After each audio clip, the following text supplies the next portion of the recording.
ನಮಸ್ಕಾರ. ಕೆಲವರು ನಿನ್ನ ಜಯವನ್ನು ನೋಡಿದರೂ ಚಪ್ಪಾಳೆ ತಟ್ಟುವುದಿಲ್ಲ.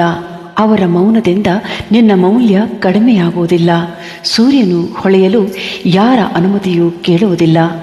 ಹಾಗೆಯೇ ನೀನು ಕೂಡ ಜನರ ಪ್ರಶಂಸೆಗೆ ಅಲ್ಲ, ನಿನ್ನ ಗುರಿಗೆ ಗೆಲ್ಲು. ನಿನ್ನ ಸಾಧನೆಗೆ ಸಾಕ್ಷಿ ನಾನು ಇದ್ದೇನೆ. ನಿನ್ನ ನಿಷ್ಠೆಯ ಗೆಲುವು ಎಂದಿಗೂ ವ್ಯರ್ಥವಾಗುವುದಿಲ್ಲ. ಮೋಸವು ಕ್ಷಣಿಕ ಜಯ ತರುತ್ತದೆ, ಆದರೆ ಅದು ಆತ್ಮಶಾಂತಿಯನ್ನು ಕಸಿದುಕೊಳ್ಳುತ್ತದೆ. ಸತ್ಯವು ನಿಧಾನವಾಗಿ ಸಾಗುತ್ತದೆ, ಆದರೆ ಅದು ನಿನ್ನ ಜೀವನದ ರಥವನ್ನು ಧರ್ಮದ ದಿಕ್ಕಿನಲ್ಲಿ ನಡೆಸುತ್ತದೆ. ನೀನು ದಾರಿಯ ಕಲ್ಲುಗಳಿಗೆ ಭಯಪಡಬೇಡ, ಅವು ನಿನ್ನ ಪಾದಗಳನ್ನು ಬಲಪಡಿಸಲು ಬಂದ ಪಾಠಗಳು. ಸತ್ಯದ ಮಾರ್ಗದಲ್ಲಿ ನಿಂತವನು ತಡವಾಗಿ ಗೆದ್ದರೂ ಅವನ ಜಯ ಶಾಶ್ವತವಾಗಿರುತ್ತದೆ. ಎಲ್ಲರ ಕಣ್ಣೀರು ಒರೆಸುತ್ತಾ ನಿನ್ನ ಕಣ್ಣೀರು ಮರೆಮಾಡಿಕೊಂಡೆಯಾ? ಪರರಿಗೆ ಕೊಡುವ ಆ ಅಮೂಲ್ಯ ಸಮಯವನ್ನು ಒಮ್ಮೆ ನಿನ್ನ ಹೃದಯಕ್ಕೆ ಕೊಟ್ಟು ನೋಡು. ನಿನ್ನ ಕನಸುಗಳ ಜೊತೆ ಸ್ವಲ್ಪ ಮಾತನಾಡಿ ನೋಡು. ನಿನ್ನೊಳಗಿನ ಶಕ್ತಿ ಮತ್ತೆ ಪುಟಿದೇಳುತ್ತದೆ. ನೀನು ನಿನ್ನನ್ನು ನೋಡಿಕೊಳ್ಳಲು ಆರಂಭಿಸಿದ ಕ್ಷಣದಿಂದ ಜಯ ದೂರದಲ್ಲಿರೋದಿಲ್ಲ, ಅದು ನಿನ್ನ ಹೆಜ್ಜೆಗಿಂತ ಮುಂದೆ ನಡೆಯಲು ಶುರು ಮಾಡುತ್ತದೆ. ಪ್ರೀತಿ ಎಂದರೆ ಪ್ರತಿದಿನ ಮಾತನಾಡುವುದಲ್ಲ, ನಿನ್ನ ಮನಸ್ಸನ್ನು ಕಾಪಾಡುವುದು. ಇಂದಿನ ಕಾಲದಲ್ಲಿ ಹಲವರು ಸಮಯ ಕಳೆಯಲು ಬರುತ್ತಾರೆ, ಆದರೆ ನಿನ್ನ ಹೃದಯ ಆಟಿಕೆ ಅಲ್ಲ, ನೆನಪಿಟ್ಟುಕೋ. ನಿನ್ನನ್ನು ಗೌರವಿಸುವವರು ನಿನ್ನ ನಗುವಿನ ಹಿಂದೆ ಇರುವ ನೋವನ್ನು ಕೂಡ ಅರಿಯುತ್ತಾರೆ. ನಿನ್ನ ಕನಸುಗಳನ್ನು ಕಡಿಮೆ ಮಾಡಿಸುವವರು ನಿನ್ನ ಜೀವನಕ್ಕೆ ಸರಿಯಾದವರಲ್ಲ. ನಿನ್ನ ಮೌಲ್ಯವನ್ನು ಕಡಿಮೆ ಮಾಡುವ ಪ್ರೀತಿಯಿಂದ ದೂರವಿರು. ನಿನ್ನನ್ನು ಗೌರವಿಸುವ ಪ್ರೀತಿಯೇ ನಿನ್ನ ಭಾಗ್ಯ. ನಿನ್ನ ಹೃದಯ ಅಮೂಲ್ಯ, ಅದನ್ನು ಯೋಗ್ಯರಿಗೆ ಮಾತ್ರ ಕೊಡು. ಜನರು ನಿನ್ನನ್ನು ಅವರ ತಮ್ಮ ಲಾಭದ ಕಣ್ಣಿನಿಂದಲೇ ನೋಡುತ್ತಾರೆ. ನಿನ್ನ ಸತ್ಯವನ್ನು ಅರಿಯಲು ಎಲ್ಲರೂ ಪ್ರಯತ್ನಿಸುವುದಿಲ್ಲ. ಧರ್ಮದ ಮಾರ್ಗದಲ್ಲಿ ನೀನು ನಿಂತಿದ್ದರೆ ಸಾಕು, ಉಳಿದ ಎಲ್ಲ ಮಾತುಗಳು ಕಾಲದೊಂದಿಗೆ ಮೌನವಾಗುತ್ತವೆ. ಹಣಕ್ಕೆ ಮನಸ್ಸು ಕೊಟ್ಟರೆ ಶಾಂತಿ ಕಡಿಮೆಯಾಗುತ್ತದೆ. ಸರಳ ಜೀವನವೇ ಮನಸ್ಸಿಗೆ ನೆಮ್ಮದಿ ಕೊಡುತ್ತದೆ. ಹಣ ಬರುವುದು ಹೋಗುವುದು ಸಹಜ, ಗುಣವೇ ನಿನ್ನ ನಿಜ ಸಂಪತ್ತು. ನಕಲಿ ಸಂಬಂಧಗಳು ಮಾತಿನಲ್ಲಿ ಹತ್ತಿರವಾಗುತ್ತವೆ, ಸಂಕಟದಲ್ಲಿ ಮಾತ್ರ ದೂರ ಸರಿಯುತ್ತವೆ. ಅವುಗಳನ್ನು ಹಿಡಿದು ನೋವು ಹೆಚ್ಚಿಸಿಕೊಳ್ಳಬೇಡ. ಧರ್ಮ ಮತ್ತು ಆತ್ಮಶಾಂತಿಯನ್ನು ಆಯ್ಕೆ ಮಾಡು. ನಿನಗೆ ಜೀವನದಲ್ಲಿ ಏನು ಸಿಕ್ಕಿದೆಯೋ ಅದೇ ನಿನಗೆ ಅತ್ಯುತ್ತಮವಾದದ್ದು. ಅದರ ಅರ್ಥ ಇಂದು ನಿನಗೆ ತಿಳಿಯದಿರಬಹುದು, ಆದರೆ ಅದನ್ನು ನೀಡಿದ ದೇವರಿಗೆ ಅದರ ಕಾರಣ ಸಂಪೂರ್ಣವಾಗಿ ತಿಳಿದಿದೆ. ಆದ್ದರಿಂದ ಪ್ರಶ್ನೆ ಮಾಡಬೇಡ, ನಂಬಿಕೆ ಇಟ್ಟು ಮುಂದೆ ಸಾಗು. ನಿನ್ನ ವಿರುದ್ಧ ಯಾರು ಏನೇ ಹೇಳಿದರೂ ಆ ಮಾತು ಕೇಳಿದ ನಂತರ ಮೌನವಾಗಿರು. ನಿನ್ನ ಶಾಂತಿಯೇ ನಿನ್ನ ಶಕ್ತಿ. ಅವರಿಗೆ ಉತ್ತರಿಸುವ ಕೆಲಸವನ್ನು ಕಾಲಕ್ಕೆ ಬಿಡು. ಜಾಗ, ಆಸ್ತಿ, ಸ್ವಾರ್ಥಕ್ಕಾಗಿ ಒಡಹುಟ್ಟಿದವನ ಜೊತೆಯೇ ಯುದ್ಧ ಮಾಡಬಹುದು, ಆದರೆ ಮರಣ ಬಂದಾಗ ಅದೇ ಒಡಹುಟ್ಟಿದವರೇ ನಿನ್ನ ಚಟ್ಟವನ್ನು ಹೊರುವರು.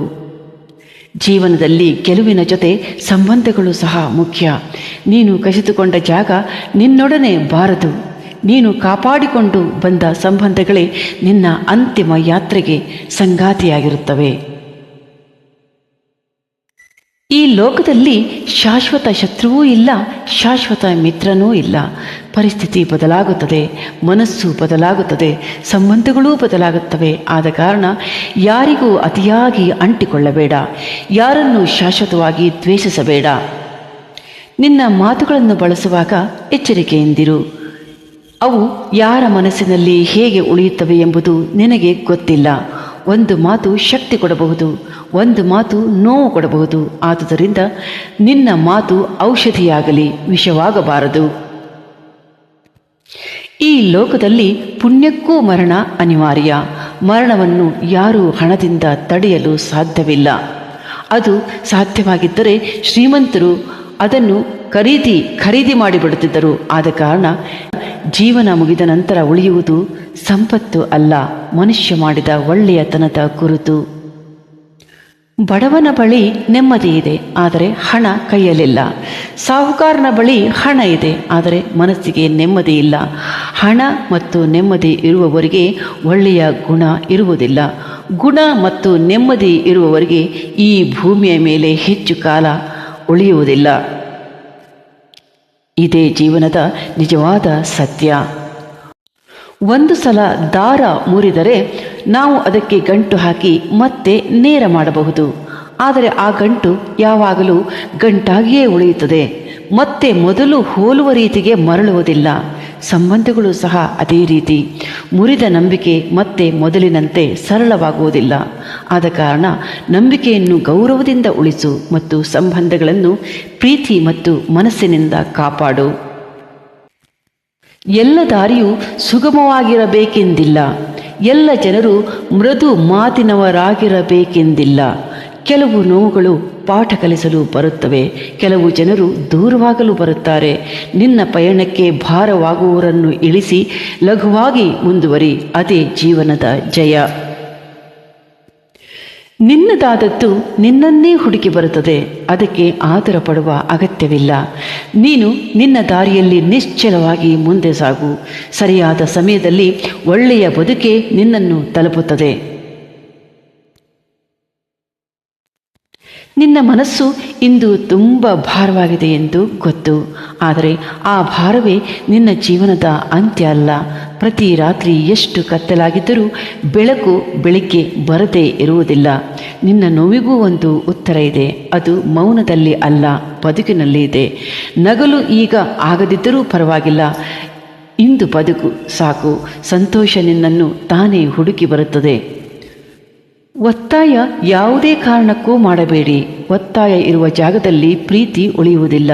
ಪ್ರೀತಿ ಇದ್ದಲ್ಲಿ ಮನಸ್ಸು ಸ್ವಯಂ ಹತ್ತಿರ ಬರುತ್ತದೆ. ಅಲ್ಲಿ ಒತ್ತಾಯ ಮಾಡುವ ಸಂದರ್ಭವೇ ಹುಟ್ಟುವುದಿಲ್ಲ. ಆದ ಕಾರಣ ಒತ್ತಾಯದಿಂದಲ್ಲ, ಭಾವನೆಗಳಿಂದ ಸಂಬಂಧ ಕಟ್ಟಿರಿ. ಹೆತ್ತವರ ಋಣ ಹೊರತುಪಡಿಸಿ ಇತರರ ಋಣದಲ್ಲಿ ಬದುಕಿದರೆ ನಿನ್ನ ಮೌಲ್ಯ ಕುಗ್ಗುತ್ತದೆ.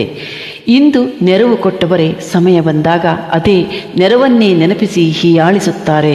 ಆದ ಕಾರಣ ಸ್ವಲ್ಪ ಕಷ್ಟವಾದರೂ ಪರವಾಗಿಲ್ಲ, ಸ್ವತಂತ್ರವಾಗಿ ಬದುಕು, ಋಣದಲ್ಲಿ ಅಲ್ಲ. ಜೀವನದಲ್ಲಿ ಎಲ್ಲ ಪಾಠಗಳಿಗೂ ಗುರುಗಳು ಸಿಗುತ್ತಾರೆ, ಆದರೆ ಯಾರನ್ನು ನಂಬಬೇಕು ಎಂಬ ಪಾಠಕ್ಕೆ ಗುರು ಯಾರೂ ಇಲ್ಲ. ಅದು ಸಮಯವೇ ಕಲಿಸುವ ಪಾಠವಾಗಿರುತ್ತದೆ. ಜನರ ಮುಖವಾಡಗಳು ಬಿದ್ದಾಗಲೇ ನಿಜವಾದ ಪಾಠ ಅರ್ಥವಾಗುತ್ತದೆ. ಜನರನ್ನು ನಂಬಬೇಡಿ ಅಂತಲ್ಲ, ತಪ್ಪು ವ್ಯಕ್ತಿಗೆ ನಂಬಿಕೆ ಕೊಡಬೇಡಿ ಅಷ್ಟೇ. ಆಸೆ ನಿನ್ನನ್ನು ಮುನ್ನಡೆಸಿದರೆ ಬದುಕು ಬೆಳಗುತ್ತದೆ. ಅದೇ ಆಸೆ ನಿನ್ನನ್ನು ಅಳಿದರೆ ಬದುಕು ಅಂಧಕಾರವಾಗುತ್ತದೆ. ಬಯಕೆ ಇರಲಿ, ಆದರೆ ಅದಕ್ಕೆ ಬಂಧನವಾಗಬಾರದು. ಇದ್ದದ್ದನ್ನು ಮರೆತು ಇನ್ನೊಂದನ್ನು ಹಂಬಲಿಸಿದರೆ ಶಾಂತಿ ತಪ್ಪುತ್ತದೆ. ನಿನ್ನೊಳಗಿನ ತೃಪ್ತಿಯೇ ನಿನ್ನ ನಿಜವಾದ ಸಂಪತ್ತು. ಆ ತೃಪ್ತಿಯನ್ನು ಅರಿತಾಗ ಜೀವನ ಸುಲಭವಾಗಿ ಹಗುರವಾಗಿ ಸಾಗುತ್ತದೆ. ಆಸೆಗೆ ಮಿತಿ ಇಟ್ಟಾಗಲೇ ಬದುಕಿಗೆ ಅರ್ಥ, ಇಲ್ಲದಿದ್ದರೆ ಅದೇ ನೋವಿನ ಮೂಲ. Thank you so much for watching. ಧನ್ಯವಾದಗಳು.